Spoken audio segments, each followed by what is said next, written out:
God. Oh, I...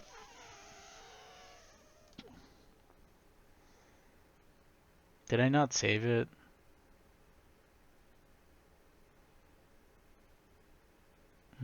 Alright, we'll do it again. Alright.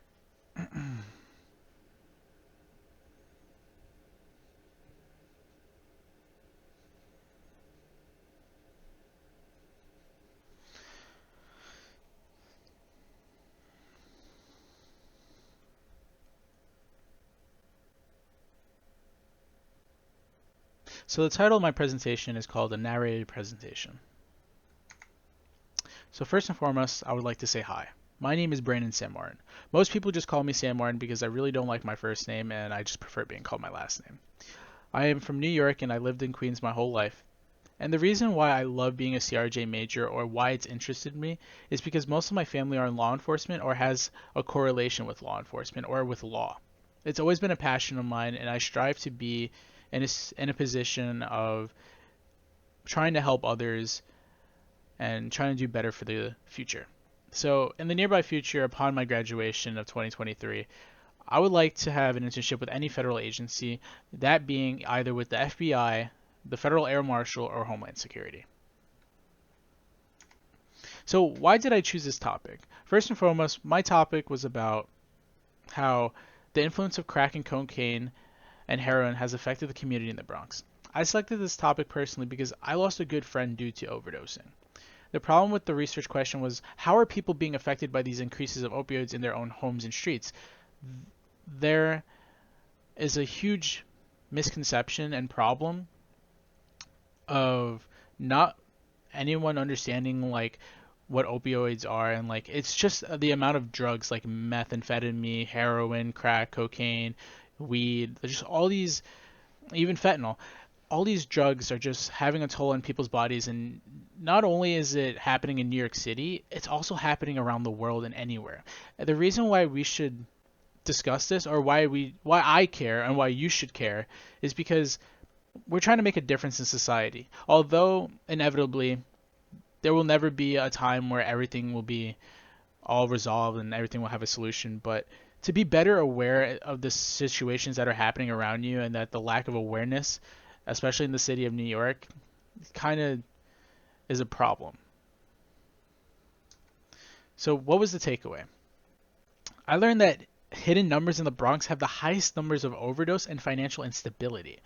Moreover, certain parts of the community has been affected, with age ranges being from 14 and all the way to 60, or even higher, as well as how it affected the Bronx community as a whole. So most of my information that I collectively found was from the John Jay Library. Although it had a lot of sources with peer reviews and just, a lot of articles, it took me a lot longer to complete the literature review than the rest of the paper. That being said, I had to read about like 6, 7 different articles and different sources, and just dissecting the information from each article, I had to highlight, copy, paste, and sometimes I did handwriting notes because sometimes I like to do things manually instead of doing it on the computer. And I wish I would have known, or it took like 5 minutes to look up how to do a literature review quickly, is that you just skim read and just take away key information instead of reading the whole article, every single article, and taking away all that time where it can be put more on the paper. But although I did finish the paper, and I'm kind of glad I did. So this is my final goodbye.